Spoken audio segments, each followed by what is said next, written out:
Hey everyone, welcome back to the channel. JSR John here, and in today's video I'll be showing you how to tune an IndyCar on Forza Motorsport 7 alongside a detailed track guide of Watkins Glen, which I recently set a world record in. So why IndyCars? Well, Forza 7 had them in a weekly league recently, and after trying just a few races, and to my surprise I quickly fell in love with them. So I think it's because despite being X-Class cars, their physics are not as crazy as Formula 1 like we saw in my last tuning guide. I personally feel like the IndyCars fight to hold friction around turns a bit more, and that makes it a lot more fun having to work the brakes and coasting instead of just flooring it around every corner with seemingly infinite grip. It's a very new area for me to try and tune cars that were above A or even S-Class, so trying to do X-Class has proved very difficult. Spent many frustrating laps trying to figure out good setups, but I'm pretty happy with how it's turned out. So with that said, what I'd like to do is show you some lap times I've already set with this tune among a few tracks at Watkins Glen as well as Lime Rock, and hopefully it inspires you to give them a go as well, because I think it's a completely underrated division on the game, and to me IndyCar has now become a hot favourite. So let's go and take a look. Okay, so first I'm going to show you Watkins Glen full circuit alternate. So this was actually the track where I spent all my laps trying to build a tune. My initial plan was to try and match Aries' time because he's a very top X-Class driver. I know he's made tuning guides in the past. So I thought for someone who doesn't run any assist myself, he would make a great benchmark. I spent many laps. Managed to get just about like a 10th behind him, but I'm still pretty pleased with that. And then it's when I was in a multiplayer race that I came across Watkins Glen short. I set a really quick time and I realised, wow, I should give this a go instead. So I managed to actually squeeze barely past Harmonic, who's an absolute legend in P and X class. We've also got some other big names here like Cruiser, Aries again. We have AMS Renter, who's got multiple top times in X class. So, you know, pretty tight leaderboard, and I'm incredibly chuffed to have got this without any assists. And yeah, so really happy with how the tune turned out actually. I wasn't too sure if it was going to be that good, but I've done some more multiplayer races, and then once I come across Lime Rock I realised that, oh, the car, despite not having complete full aero downforce, it still works pretty well. So you can see on here, Lime Rock full, we're in the top 10 without assists, and then on Lime Rock West we managed to get top 10 without assists as well.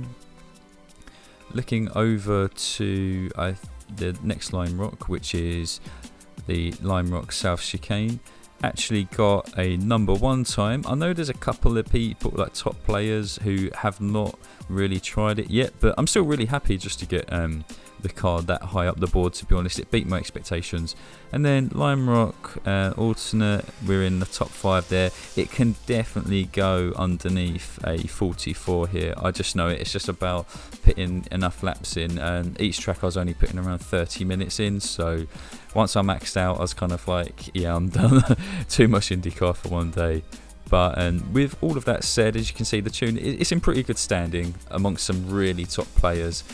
So let's just tuck right into the tune. So when it comes to the build, the only thing you have to change are just the rims. There's nothing else. So you just want to make sure that you got rims that fit the lowest weight possible. So I've gone with the 9-spoke here, but choose anything else that happens to match that weight.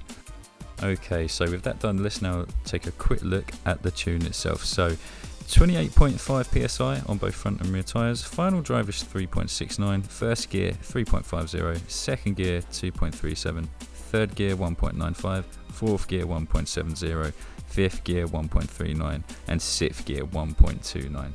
The camber is -1.8 on the front, the rear is -1. Front toe is 0.1 out, and then the rear is 0.0, and the front caster is at 6 degrees. Anti-roll bars are at 28.14 on the front, the rear is 35.12. To be honest, the front could be a lot softer, but this seems to work. Front springs 350.3, the rear is 560.8, and then minimum ride height. Rebound stiffness, front 12.1, rear 11.1, bump stiffness 2.5 on the front, then the rear 2.8, downforce is 891 on the front, the rear is 1550 on the rear. You can experiment with that, I just wanted extra speed on the main straight. braking balance 49%, and the braking pressure is 140. Acceleration 100 and deceleration 0 for the differential.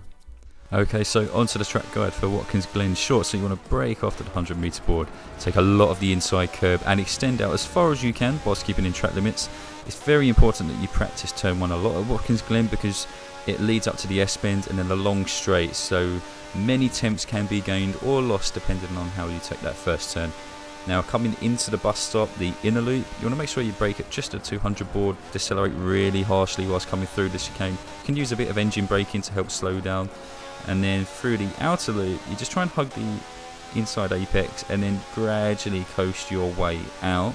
And then coming into this turn, between the 200 and 100 board, you just brake it ever so slightly. Final turn, wait until you hit that billboard, then you just brake a little bit, hit that inside apex, and as you can see, we had to feather the throttle a little bit there. Sometimes you can go flat out, but it's entirely dependent on your corner entry. And that gives us the 51.132. I do think there's a very high 50 possible for this car and the tune itself, but we'll now take a look at Watkins Glen full. So very similar to the lap we just saw. You want to brake at 100 meter board, go down the gears as fast as you can, and then just make the most of extending out whilst keeping in the track limits. So on this track it's even more crucial to ace turn 1 here. Make sure you don't touch the inside curbs whilst you're coming through the S-bends because they will scrub your speed off by a couple of miles per hour, and that actually makes a very big difference coming down here. As we approach here, you look for the yellow lights on the left hand side. This is going to be your brake marker and your point to turn in as well. So you come down into 4th gear and then you'll upshift into 5th on the way out of the turn, and then coming into this left hander, try and hit the apex as you're passing this camera boom. I think it just makes a really nice marker.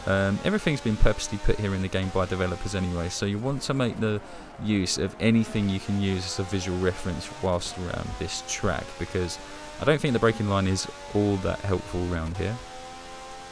So now we're coming into the hill part of the boot. We've already gone through the toe. Just try and make the car as straight as possible around every turn, and then here you want to look out for this person who's standing on the right hand side. Let's call him Nigel because we're at turn 9, so Nigel is the place where you want to brake and turn in, coast it a lot through this turn, and then we approach in the penultimate turn. Between the 200 and 100 board, I think is the safest bet to slightly touch the brakes and then fully accelerate on the way through. And then here you want to make use of the billboard on the left hand side or the beginning of the pit lane paint on the road, and to then begin turning in and slightly braking and then just floor it on the way out. So as you can see, a fair bit of difference between the corner that we took there compared to the world record I got at Watkins Glen. So now I've showed you the onboard cameras, I thought I'd show you what a similar lap would look like from a chase cam perspective, just in case it helps you more. So 100 meter board, cross some of the apex. I didn't really hit that on perfectly, to be honest, but funny enough we still end up with a very similar time. I touched the apex on the inside here, that's fine, but don't touch this one on the left or the one on the right. Like I said, it will scrub your speed off and it will affect you a lot coming down this straight. So you want to be, in my tune, you want to be able to hit 217 or 18. Brake markers, you've got the lights on the left hand side, but with chase cam you can also see this board on the right hand side as well, which proves very useful coming into the outer loop. So again, we come down into 4th gear and then 5th gear on the way out. Coming into this medium left hander, hit the apex as you pass that camera boom, and now we're coming into the toe where 100 yard board is a good place to hit the brakes, come down to 2nd gear as fast as you can, and then just try and get your acceleration on really early. And now we're approaching the hill, so it'll be the 100 board again, come down into 2nd gear.